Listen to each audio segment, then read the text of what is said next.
Então a ideia é que a gente seja capaz de representar os nossos problemas utilizando equações da diferença. E a gente tem lá o sistema de primeira ordem e a gente está tentando mostrar como é que seria a solução geral de um sistema de primeira ordem, certo? E aí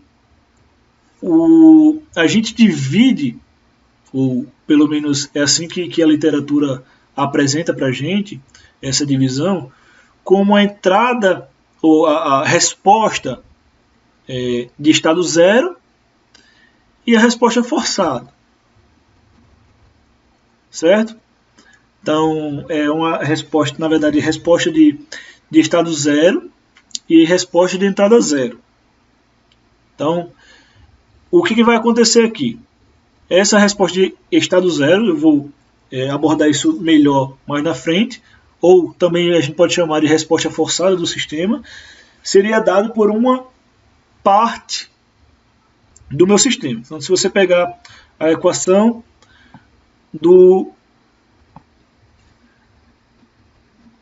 que a gente deduziu no vídeo anterior, a gente vai ter que, se eu pegar o estado, o que é o estado? É a condição inicial, certo? É o y menos 1. Se eu pegar y de menos 1 e fizer esse y de menos 1 igual a zero, eu vou ter essa resposta. É só isso. Chega lá, botou y de menos 1 igual a zero, você vai zerar o primeiro termo da equação e vai sobrar somente o somatório de k igual a zero até n com elevado a k x de n menos k. Aquele sistema descrito pela equação a diferença de primeira ordem, certo? É o sistema recursivo mais simples que a gente pode ter. E, de alguma maneira, a gente quer poder resolver esse sistema de uma maneira geral. Então, como eu falei, né, a ideia é que a gente consiga pegar essa resposta de estado zero, que é a resposta forçada, que é tudo que depende da entrada, juntar com o estado e dar a minha equação, a solução da equação de diferença, a solução daquela equaçãozinha de primeira ordem, que é o que a gente apresentou em princípio, certo? Então, basicamente a forma geral da equação, se a gente for pegar uma equação da diferença, né, em geral, que é essa equação aqui, essa é a equação de primeira ordem. E aí a gente tem aquela solução, essa solução aqui, para a equação de primeira ordem. Só que o caso geral não é aquele, né? O caso geral vai ser, eu posso ter vários atrasos em y e vários atrasos em x, as entradas, e juntar isso tudo para formar a entrada atual. Então eu não posso confiar que essa equaçãozinha simples, mesmo que eu saiba a entrada, o conceito de entrada forçada e resposta livre, ou solução de estado zero, de entrada zero, uma que eu teoricamente iria botar o x igual a zero, outra que eu vou botar o y igual a zero e encontrar as duas partes da minha equaçãozinha que está aqui. Isso não é suficiente para resolver todos os tipos de sistemas lineares com coeficientes constantes, né, o caso geral. Então a gente entra aqui nessa parte onde a gente generaliza. Então a gente vai colocar na forma agora de uma equação a diferença, onde eu vou ter o y de n sendo igual a menos o somatório de k igual a 1 até n, de tudo que envolve y, né, todos os atrasos em y, multiplicados por coeficientes constantes, mais tudo que representa x, também coeficientes constantes ali, p vezes x. Então esse é o formato geral, que não seria uma equação a diferença de primeira ordem, sim um caso geral de equações a diferença aí, para a gente poder solucionar, tentar alguma coisa que vai solucionar a equação geral, certo? Então, primeira coisa, a ordem dessa equação de diferença vai ser dada por n. certo? A quantidade de atrasos em Y. E a gente tem que lembrar aqui que eu não posso ter mais atrasos, eu não posso ter informações futuras em X maior do que em Y, né? Então, a gente vai basicamente trabalhar com sistemas causais. É isso que essa equação está representando aí para a gente. Então, nesse nosso problema, certo? E eu já falei isso de alguma maneira, certo? A gente precisa satisfazer essas três condições para poder, e a gente vai utilizar isso para poder encontrar, digamos, uma formulação geral para resolver o nosso problema, a nossa equação de diferença. Então, um sistema linear, se ele consegue fazer com que a minha resposta total seja a soma daquelas duas partes que eu falei, entrada 0 e saída 0. Então, eu sei que a gente fez para o caso ordem 1, mas eu consigo separar aquelas duas partes para a ordem n, para a equação do slide que tem essa equação, 2.4.12. Vai ter o princípio da superposição, que é representado pela homogeneidade e aditividade. Já falei isso em aulas anteriores. O princípio da superposição vai aplicar a resposta de estado zero, e o princípio da superposição também vai se aplicar à entrada zero. Certo? Então, se a gente satisfizer essas três condições, a gente consegue aplicar. Então, a gente sabe que, pelo menos a gente vai aplicar isso a sistemas lineares, logo a gente vai poder utilizar essas propriedades para poder resolver nossos problemas. Então, o sistema linear. Por que é o sistema linear? A gente já fez lá a expansão e chegou nessa conclusão aqui. Então, o que está aqui na equação 2.4.8, que é a última linha, né, da equação, ela está dizendo que eu tenho uma parte que depende da condição inicial, ou seja, que depende do estado, y menos 1, certo? E tem uma outra parte, uma outra parcela, que depende do meu x. E a minha solução é a soma das duas coisas. Como a solução é a soma das duas coisas, ele satisfaz um princípio da superposição. Certo? Da mesma maneira que internamente eu só tenho pesos multiplicando y e eu só tenho pesos com coeficientes constantes multiplicando x. Eu tenho um somatório de x aí que vai ser ax mais ax mais ax mais ax, ou seja, isso também é linear, certo? E o coeficiente é constante, eu só preciso substituir a, ali eu vou ter 3, 5, 10, 20, não vai mudar. É um número que multiplica um x, não é porque está a elevado a k aí que esse a elevado a k ele é não linear. Eu sempre olho da perspectiva do sinal. Uma vez que eu substituir o a por 3, por exemplo, eu vou ter 3 ao quadrado, 3 ao cubo, 3 à terceira potência, a quarta potência, a quinta, a sexta e assim sucessivamente. Então vão ser constantes, números, certo? Então o princípio da superposição vai se aplicar aí também.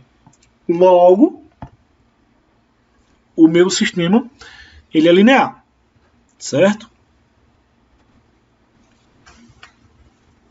Então esse procedimento utilizado retrata, né, os sistemas recursivos gerais.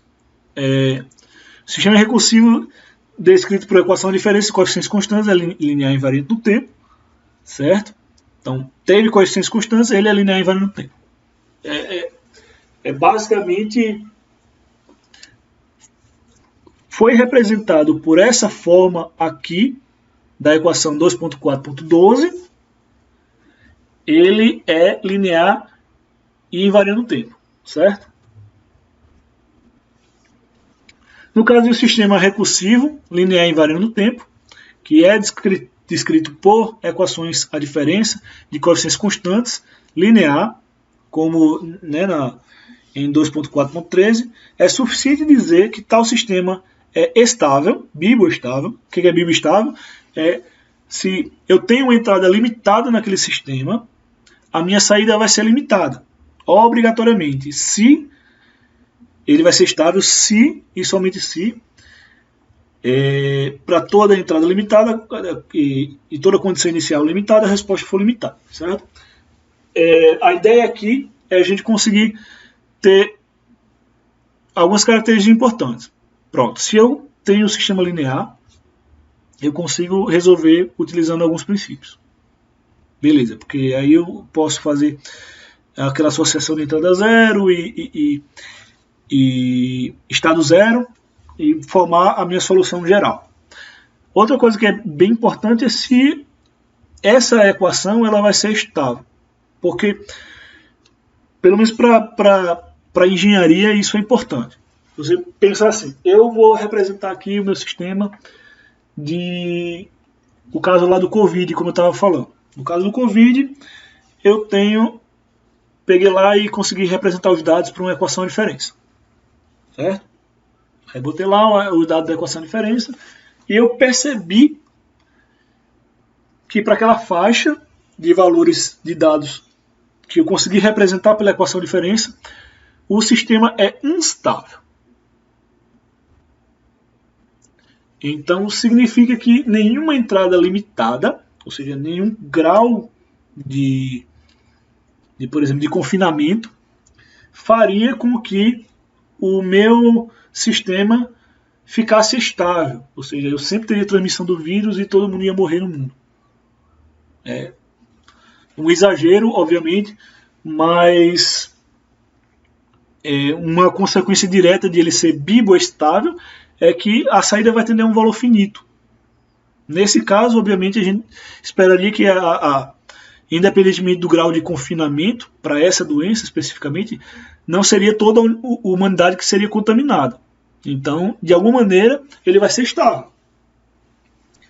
E aí fica mais claro para a gente se eu vou projetar, por exemplo, um prédio que vai cair ou um prédio que vai ficar em pé. Se eu vou projetar um motor que vai queimar ou se esse motor vai conseguir girar e manter a carga constante. Então, eu botei uma carga acima da capacidade do meu motor, então ele queimou. Por quê?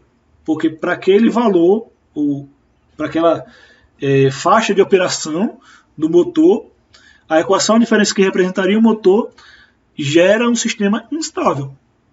Que para uma entrada limitada, a saída é ilimitada. Ou seja, subiu tanta corrente que passou de um limiar que queimou lá as bobinas e eu não posso mais usar o motor. Então, para a gente da engenharia é importante saber que, sim, a gente quer resolver o problema, mas a gente também quer saber se essa solução vai fazer com que eu consiga, por exemplo, controlar. O sistema não é estável. Então, a moto, por exemplo, não é estável. Um avião não é estável. É só você pega lá o avião, tira o piloto e aí vê o que vai acontecer. A entrada é zero. Então o avião vai cair. A moto também vai cair. Se você botar ela em pezinha lá e soltar, ela vai cair. Porque ela é instável, o avião é instável. Só que quando você coloca alguém lá, um controlador, um sistema de controle com um piloto automático, o que quer que seja, o avião passa a ficar estável para uma grande faixa de operações. Então eu peguei lá o meu problema, né, e tornei estável. Então, não é só porque eu quero saber se o sistema é estável ou não, mas quando ele é instável, eu também quero, de alguma maneira, criar um sistema inteligente para que esse sistema volte a ser estável. Certo?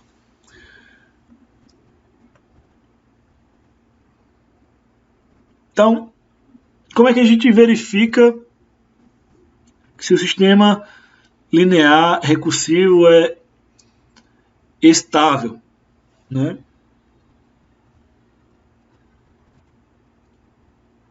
O sistema ele vai ser estável. Aí você vai ter que olhar para a equação, a equação original, aquela da expansão. Quando é que ele vai ser estável? a entrada é finita, certo? A entrada é finita. Se a minha entrada ela é finita, então A vezes K é finito, certo? Então eu quero fazer agora um limite de n tendendo a infinito. Então se o meu A vezes x é finito, individualmente todos os valores de x, porque A é finito e x é finito, sempre são finitos, porque por definição estou fazendo com que a entrada seja limitada. Então quero saber se a saída vai ser limitada em consequência disso. Então se toda a entrada, eu que estou colocando a entrada, cheguei lá no meu motor, ou voltando ao caso do Covid, o grau de confinamento é limitado. É um valor que vai de 0 a 100%. Não tem como você botar um valor diferente disso. Será que para essa faixa de 0 a 100% eu vou ter uma saída limitada também? É isso que eu quero saber, né? Então, se o meu x é limitado, A vezes x é limitado, porque o coeficiente também é constante e finito. Então, todo esse somatório da entrada forçada, da entrada de resposta de entrada zero, de estado zero, quer dizer, ela é finita. Então eu tenho que olhar agora para outra parcela, que vai depender de A elevado a n. Então se eu pegar aqui um estado inicial limitado, certo? Vamos pegar aqui um estado 10, por exemplo. Então eu pego esse 10 e multiplico por 2. Eu vou ter 20. Aí pego no instante 2, eu vou ter 20 ao quadrado. 20 ao quadrado é 20 ao quadrado, é bem maior do que 20, já está crescendo. Aí eu aumento o n, aí eu vou ter 20 ao cubo. Aí depois eu vou ter 20 elevado à quarta potência, quinta potência. Então esse A elevado a n aí vai tender a infinito nessa parcela de entrada zero, né? E aí, ou seja, eu já estou desprezando a entrada, só estou colocando o estado inicial. Então eu tenho um estado que começou no valor aí finito, peguei um A, botei um A igual a 10, por exemplo, elevei esse 10 a 1, a 4, a segunda potência, a terceira, a quarta, a quinta potência, multipliquei por esse 10 e esse 10 foi ficando sempre maior. Por quê? Porque nesse caso aí, o A, essa resposta ao estado zero, quer dizer, a entrada zero, não vai ser finita. Ela vai depender da saída. Vai depender da condição inicial. Se a condição inicial for zero, realmente não vai acontecer nada, né? Porque zero vezes qualquer coisa vai dar zero. Mas aí na medida que eu for mudando o valor de x, ele vai deixar de ser zero e vai ter um problema aí. Mas enfim. Esse A aí, se ele for maior do que 1, vai levar o meu sistema à instabilidade. Se ele for menor do que 1, ele vai levar o meu sistema à estabilidade. Então é nesse sentido que a gente olha a estabilidade. Então a estabilidade depende do meu sistema, né? Se a condição inicial vai ficar sendo acumulada infinitamente e vai levar o meu sistema à instabilidade. Então é assim que a gente vai verificar a estabilidade do sistema. E a gente vai ver que a estabilidade desse sistema depende única e exclusivamente do sistema, não depende da entrada, né? Porque a entrada é limitada, é sempre limitada. Então, se o meu sistema ele não é biboestável, né?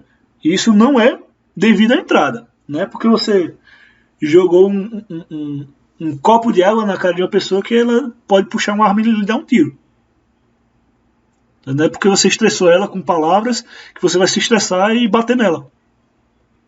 A estabilidade depende apenas do sistema e não das entradas. Isso, obviamente, para o caso linear invariando o tempo, certo? Com coeficientes constantes.